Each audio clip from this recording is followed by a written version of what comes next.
ஒருவர் ஒரு துறையில் வெற்றி பெற்றாலே வாழ்க்கையில் வெற்றி பெற்று விட்டதாக கருதுகிறோம். அப்படியென்றால் 4 வெவ்வேறு துறைகளில் வெற்றி பெற்ற ஒருவரின் சாதனையை எந்த அளவுகோல் வைத்து அளப்பது? வர்த்தகம், அறிவியல், இலக்கியம், அரசியல் ஆகிய 4 துறைகளில் பெரும் வெற்றி பெற்ற ஒருவரின் பெயரை அமெரிக்க வரலாறு பொன் எழுத்துக்களால் பொறித்து வைத்திருக்கிறது. அவர் இளம் வயதில் ஒரு காசு கூட இல்லாமல் ஏழ்மையில் இருந்தும் அச்சு தொழிலின் மூலமும் பத்திரிகையின் மூலமும் 40 வயதுக்குள் செல்வந்தரானவர். புவர் ரிச்சர்ட்ஸ் அல்மனாக் என்ற புகழ்பெற்ற இதழை உலகுக்கு தந்தவர். உலகின் மிக பிரபலமான சுயசரிதைகளில் ஒன்று அவருடையது.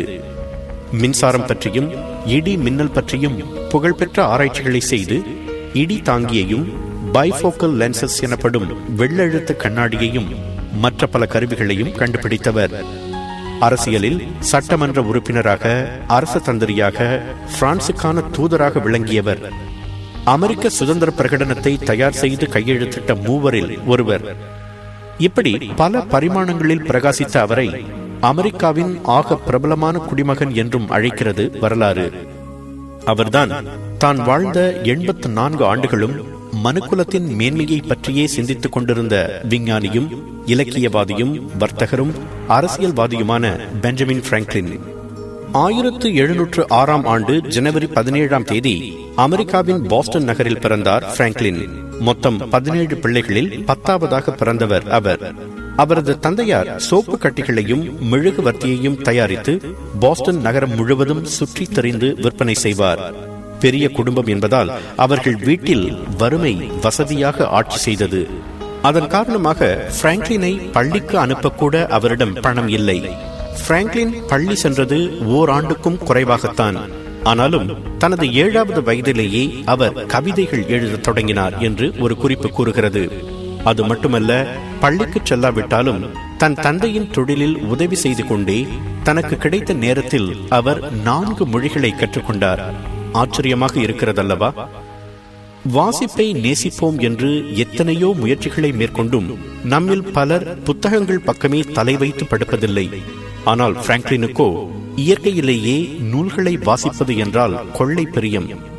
அந்த அவருடைய பண்புதான் பிற்காலத்தில் அமெரிக்காவின் சுதந்திர பிரகடனத்தை எழுதும் வீரியத்தை அவருக்கு தந்தது. புத்தகங்கள் வாசிப்பதில் இருந்த ஆர்வம் காரணமாகவே அவர் தனது சகோதரர் ஜேம்ஸின் அச்சுக்கூடத்தில் வேலைக்கு சேர்ந்தார். அங்கு அச்சுப்பணிகளை கற்றுக்கொண்டதோடு அச்சுக்கு வரும் அத்தனை புத்தகங்களையும் புழுவாக படித்து தீர்த்து ஆனந்தமடைவார். நிறைய வாசித்ததாலோ என்னவோ சுவாரஸ்யமாக எழுதும் திறமையும் அவருக்கு இருந்தது. இங்கு ஒரு சுவாரஸ்யமான நிகழ்வை குறிப்பிட வேண்டும். பிராங்க்லின் பல கட்டுரைகளை தானே எழுதி பெயர் குறிப்பிடாமல் அதிகாலையில் அந்த அச்சுக்கூடத்தின் வாயிலில் வைத்து விடுவாராம். சகோதரரும் நண்பர்களும் அவற்றை பாராட்ட பிராங்க்லின் மட்டும் அவை நன்றாக இல்லை, அப்படி இருக்குமேயானால் எழுதியவர் பெயரை குறிப்பிட்டிருப்பார் என்று எதிர்த்து கூறுவாராம். தன் தம்பி சொல்வதற்கு எதிராகவே முடிவெடுக்கும் பழக்கம் உடையவர் அண்ணன் என்பதால் அவற்றையெல்லாம் அழகாக அச்சிட்டு பிராங்க்லினை கொண்டே விற்பனை செய்ய சொல்வாராம் ஜேம்ஸ். எவ்வளவு சாதுரியம்! பிறகு தனது சகோதரருடன் ஏற்பட்ட மனத்தாங்கல் காரணமாக அவர் வீட்டை விட்டு வெளியேறி பிலடெல்பியா வந்தடைந்தார். அங்கும் அச்சு தொழிலில் ஈடுபட்டு சொந்தமாக அச்சு நிறுவனத்தை தொடங்கினார். பத்திரிகைகளில் நிறைய எழுதினார். அவரது புகழ் நாடு முழுவதும் பரவ தொடங்கியது. 1720 ஆண்டு பென்சில்வேனியா கெசட் என்ற பத்திரிகையை விலைக்கு வாங்கி அதன் பொறுப்பை ஏற்றுக்கொண்டார் பிராங்க்லின்.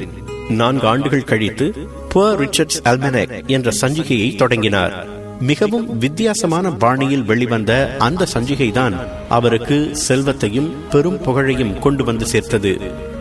அச்சுத்துறையில் புதுமைகள் செய்த அதே வேளையில் புதிதாக எதையாவது கண்டுபிடிக்க வேண்டும் என்ற ஆர்வமும் அவரிடம் இருந்தது. குறைவான எரி சாதனத்துடன் மிகுந்த வெப்பம் தரக்கூடிய அடுப்பை அவர் கண்டுபிடித்தார். அவற்றை தயாரித்து விற்கவும் தொடங்கினார். பயிர்களுக்கு செயற்கை உரமிட்டால் அவை செழிப்பாக வளரும் என்று எடுத்து கூறினார். ஆரம்பத்தில் புறக்கணிக்கப்பட்டாலும் அதிலிருந்த உண்மையை உலகம் மெதுவாக புரிந்து கொண்டது. இப்போது கூட உலகம் முழுவதும் செயற்கை உரம் பயன்படுத்தப்படுகிறது. மின்சாரத்தின் மீது ஆய்வுகள் செய்தவர் மின்னலில் கூட மின்சக்தி இருக்கிறது என்பதை கண்டறிந்தார். கூரிய முனைகளால் மின்சாரம் ஈர்க்கப்படுகிறது, அதேபோல் மின்னலும் கூரிய முனைகளால் ஈர்க்கப்படும் என்பதை கண்டுபிடித்து மின்னல் இடியிலிருந்து கட்டடங்களை பாதுகாக்க இடிதாங்கியை கண்டுபிடித்தார். முதியவர்கள் எட்டப்பார்வைக்கும் கிட்டப்பார்வைக்கும் சேர்த்து அணியும் ஒரே கண்ணாடியான பைஃபோக்கல் லென்ஸ் அவருடைய கண்டுபிடிப்புதான். தன் கண்டுபிடிப்புக்கெல்லாம் அவர் காப்புரிமம் பெற்றதில்லை. மற்றவர்களின் கண்டுபிடிப்புகளால் நாம் பயன்பெறும் போது நமது கண்டுபிடிப்பால் பிறர் பயன்பெறுவதை நாம் பாக்கியமாக கருத வேண்டும் என்பதே அவரது எண்ணம். அறிவியல் துறையில் பெரிய பங்களிப்பை செய்த அவர் இன்னும் என்னென்னவெல்லாம் உலகத்திற்கு தந்திருக்கிறார் தெரியுமா? நோட்டு பணத்தின் முக்கியத்துவத்தை எடுத்து கூறி அதன் புழக்கத்தை அதிகரிக்க செய்தார். சப்ஸ்கிரிப்ஷன் எனப்படும் சந்தா முறையில் நூல்களை வாங்கி படிக்கும் முறையை உலகுக்கு அறிமுகம் செய்தவரும் அவர்தான். பிலடெல்பியாவின் தபால் துறையில் பல மாற்றங்களை செய்து தற்கால தபால் துறைகள் பின்பற்றும் பல கொள்கைகளை உருவாக்கி தந்தார். 1730 ஆண்டு நடமாடும் நூல் நிலையம் என்ற அற்புத திட்டத்தை உலகுக்கு அறிமுகம் செய்தார். அதனைத் தொடர்ந்து அமெரிக்காவின் முதல் தீ காப்பீட்டு நிறுவனத்தை அவர் உருவாக்கினார். ஒரு கல்விக் கழகத்தை நிறுவ வேண்டும் என்று அவர் கனவு கண்டார். அவரது காலகட்டத்திலேயே அந்த கனவு நனவானது. இன்று உலக புகழ்பெற்ற அமெரிக்க பல்கலைக்கழகங்களுள் ஒன்றான பென்சில்வேனியா பல்கலைக்கழகம் அவர் நிறுவியதுதான். 1749 ஆண்டு அது நிறுவப்பட்டது. அதற்கு 2 ஆண்டுகள் கழித்து அமெரிக்காவின் முதல் மருத்துவமனையை தோற்றுவித்தார் பிராங்க்லின். பிராங்க்லின் சிறந்த சிந்தனையாளர், நேர்மையானவர் என்பதால் அவரை பயன்படுத்திக் கொள்ள விரும்பியது அரசு. அவரும் சட்டமன்ற உறுப்பினர், அரசு தந்திரி, தூதர் என பல்வேறு நிலைகளில் அரசியல் பணிபுரிந்தார். இங்கிலாந்தின் காலனித்துவ ஆட்சியில் அடிமைப்பட்டு கிடந்த அமெரிக்காவுக்கு சுதந்திரம் பெற்றுத்தர அவர் தன் ராஜதந்திரத்தை பயன்படுத்தி பிரான்சின் உதவியை பெற்றார். அவர் மேல் பெருமதிப்பு கொண்டிருந்த பிரான்சும் அமெரிக்காவுக்கு உதவ முன்வரவே இங்கிலாந்து பணிந்தது. அமெரிக்காவுக்கு சுதந்திரம் கிடைத்தது. 1789 ஆண்டு அமெரிக்காவின் முதல் அதிபராக தேர்ந்தெடுக்கப்பட்ட ஜார்ஜ் வாஷிங்டன் அமெரிக்காவின் அரசியல் சட்டத்தை இயற்றும் மாபெரும் பொறுப்பை பெஞ்சமின் பிராங்க்லினை உள்ளடக்கிய ஒரு குழுவிடம் ஒப்படைத்தார். அவரது மேற்பார்வையில் உருவான அரசியல் சட்டம்தான் இன்றும் அமெரிக்காவை வழிநடத்துகிறது. சுதந்திரம் அடைந்த பிறகு அமெரிக்கா முதலாக 2 அஞ்சல் தலைகளை வெளியிட்டது. ஒன்றில் அமெரிக்காவின் முதல் அதிபரான ஜார்ஜ் வாஷிங்டனின் படம், மற்றதில் பெஞ்சமின் பிராங்க்லினின் படம். அமெரிக்காவுக்கும் உலகுக்கும் மிகப்பெரிய பங்களிப்பை செய்த அந்த மனிதனுக்கு அந்த தபால் தலை மூலம் நன்றி தெரிவித்துக் கொண்டது அமெரிக்க தேசம்.